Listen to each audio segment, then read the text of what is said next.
हर किस्म के रूहानी जिस्मानी मसाइल और वज़ाइफ के लिए पीर इकबाल कुरैशी चैनल को सब्सक्राइब करें। सूरह निसा अल्हम्दुलिल्लाह आज तकरीबन हमारे तरावी के अंदर मुकम्मल हुई। 5वां पारा बहुत तवील पारा है, थोड़ा बड़ा पारा है बाकी पारों की निस्बत। आप देखिए सूरह निसा अल्लाह रब्बुल इज़्ज़त ने इस उम्मत के लिए एक तोहफ़ा नाजिल की है। आप तौरात उठा कर देखें, ज़बूर उठा कर देखें, इंजील उठा कर देखें, किसी आसमानी किताब में अल्लाह ने घरेलू ज़िंदगी, माशरती ज़िंदगी, अज़वाजी ज़िंदगी, आपके ख़ानदानी ज़िंदगी के बारे में ऐसी आयात नाजिल नहीं की जो सूरह निसा में अल्लाह ने नाजिल की हैं। और अगर कोई चाहता है मेरे घर के मामलात सटल रहें और नबी अलैहिस्सलाम की मंशा के मुताबिक रहें तो वो सूरह निसा अपनी औरतों को याद कराए। अब्दुल्ला इब्न मसूद रज़ी अल्लाह तआला अन्हु फरमाया करते थे, अपनी ख़वातीन को सूरह निसा की तबलीग करो, तर्जुमा बताओ, बच्चों को याद कराओ। तुम्हारे घर में कभी कोई बंदा इस्लाम से मुतनफ़र नहीं रहेगा, कुरान से मुतनफ़र नहीं रहेगा। हमारी औरतों को दीन का पता ही नहीं है, हमारी ख़वातीन को इस्तंजे का नहीं पता, वज़ू का नहीं पता, गुस्ल का नहीं पता, नमाज का सही नहीं पता। और आप देखिए मौलाना बिजली घर रहमतुल्लाह अलैह कितने बड़े आलिम थे पेशावर के, कि वो फरमाने लगे कि मैं जो बेटा मेरा मुफ्ती कासिम साहब उनके बेटे हैं, अभी बहुत बड़े आलिम हैं, तो वो रोज़ा लगा कर आए तबलीग में कहीं, तो आकर अपनी वालदाओं का अत्तहियात बैठ के पढ़ते हैं। वो अत्तहियात ही वालदा की थोड़ी गलत थी। तो मौलाना बिजली घर फरमाने लगे, देखो कि मैंने कितने लोगों को तबलीग की, बयानात किए, लेकिन तबलीग वालों ने हमारी ख़वातीन के कुरान को सही किया। तो इसलिए औरतों को दीन सिखाएं। और इसके शुरू में तकवे का वो आयत है सूरह निसा के आगाज़ में जो निकाह के खुतबे में अक्सर पढ़ी जाती है। उसके बाद अल्लाह ने जो दो चीज़ें बयान की हैं, फन्किहू मा ताब लकुम मिनन निसाई मसना व सुलासा व रुबा, के औरतों से निकाह करो तुम पसंद करते हो तो मसना 2, 3, 4, अगर तुम इंसाफ नहीं कर सकते तो एक ही काफ़ी है। अब आजकल जो है बाज़ लोग इस बात को बहुत उछालते हैं कि जी 2 निकाह करने चाहिए, 3 निकाह करने चाहिए, 4 शादियां करनी चाहिए और ये बहुत ज़रूरी है, हमारे आका अलैहिस्सलाम की सुन्नत है। और इस बात को ज़बरदस्ती सुन्नत बनाते हैं। आप ये देखिए दुनिया कुफर जो है वो एतराज़ तो करती है हमारे आका अलैहिस्सलाम की शादियों पे, लेकिन उन पूछें कृष्ण जी ने कितनी शादियां की, हिंदुओं के देवताओं के नाम से करोड़ों शादियों का जिक्र मिलता है। और आप बाकी मज़ाहिब का देखें, हमारे नबी ने जवानी एक औरत के साथ गुजारी और वो बूढ़ी औरत थी और आपसे 15 साल बड़ी थी और आपकी 25 साल उम्र थी और वो 40 साल की खातून थी। आपने उनके साथ शादी की। अगर आपने लज्जत के लिए शादी करनी होती तो आप जवानी में ढेर शादियां करते कि आप मक्का के बड़े आदमी थे और बड़े ख़ानदान के थे। नबूवत की सरफराज होने से पहले भी हमारे आका सल्लल्लाहु अलैहि वसल्लम एक बड़े ख़ानदान के आदमी थे।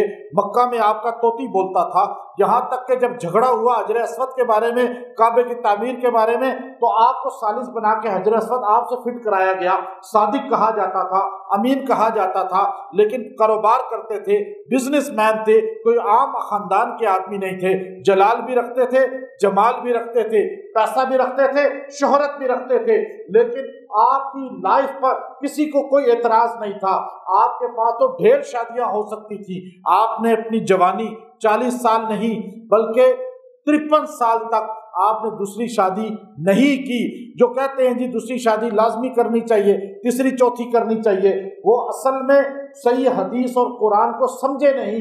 बेशक अपनी राय का इजहार वो करते हैं, तफर्रुद का इजहार करते हैं, लेकिन फिट करना, लाजिम करार देना, ये मैं समझता हूँ ठीक नहीं है। इससे औरतों के अंदर जो है वो एक बगावत पैदा होती है। आपके घर में औरत हमेशा आपके बारे में वहम में रहती है, वो शक में रहती है और वो कुड़ के ज़िंदगी इसी तरह शक में गुजारती है और आप उसे शक फरहाम करते हैं। जिसने गलत जी नहीं शादी इसलिए करें कि आप भटके नहीं, तो जिसने भटकना है, जिसने बाहर फिरना है, वो 4 शादियां भी कर ले फिर भी फिरेगा, फिर भी मैसेजिंग पे बात करेगा, फिर भी कॉल्स करेगा, फिर भी ताल्लुक रखेगा। आप देखिए हमारा आका सल्लल्लाहु अलैहि वसल्लम ने हज़रत खदीजा से शादी की है, 25 साल की उम्र है, वो 40 साल की खातून है। आपने 25 साल, 26, 27, 28, 30, 40, 45, 50, 51, 52 साल उनके साथ गुजार दिए। उनकी जिंदगी में दूसरी शादी नहीं की। जब शादी की है جب حضرت خدیجہ کا انتقال ہو گیا، پہلی بیوی کا انتقال ہو گیا، پھر آپ نے دوسری شادی کی ہے۔ آپ حضور کے داماد سیدنا عثمان ذو النورین کو دیکھ لیں، آپ نے حضور کی بیٹی سے شادی کی ہے، لیکن حضور کی بیٹی کی زندگی میں، حضرت رقیہ کی زندگی میں، ام کلثوم کی زندگی میں دوسری شادی نہیں کی۔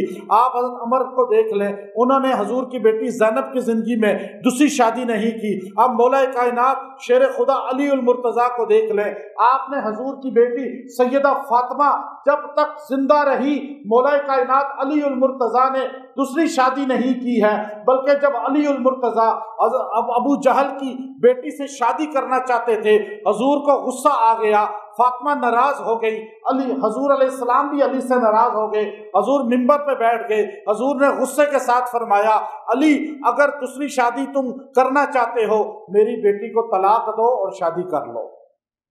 حضرت علی نے اٹھائے حدیث کی کتابیں، ابو تراب لقب اس لیے پڑا، حضور علیہ السلام کی نے خدیجہ کی زندگی میں شادی دوسری، بات صحیح کہہ رہا ہوں غلط؟ حضرت عثمان نے اپنی یکے بعد دیگرے دو حضور کی بیٹیاں نکاح میں تھی، ان کی زندگی میں شادی، حضرت علی نے حضرت فاطمہ کی زندگی میں شادی کی ہے یا نہیں کی؟ تو آپ بتائیں اگر سنت ہے تو مولا علی نے کیوں نہیں کی؟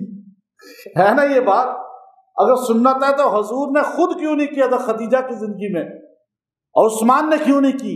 اور بہت ہے، لیکن میں ابھی بلکہ العلماء العزاب الذین اثروا العلم علی الزواج، یہ کتاب لکھی ہے وہ علماء جنہوں نے علم کی مشغولیت کی وجہ سے نکاح ہی نہیں کیا، بات ہی ختم، ایک دو کی تو بات ہی نہیں ہے، کیا ہی نہیں۔ ان میں امام نووی رحمۃ اللہ علیہ کا جن کی کتاب ریاض الصالحین آپ پڑھتے ہیں وہ بھی نام شامل ہے، شیخ عبد الفتاح ابی غدہ رحمۃ اللہ علیہ نے کتاب لکھی ہے۔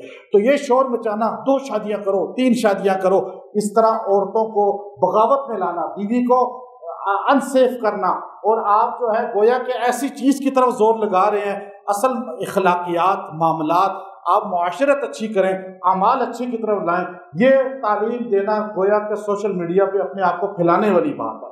تو اس لیے میں نے تھوڑی سی اس پہ بات کی ہے، سمجھ آئی آپ کو؟ نہیں یہ بات سمجھ آئی نہیں؟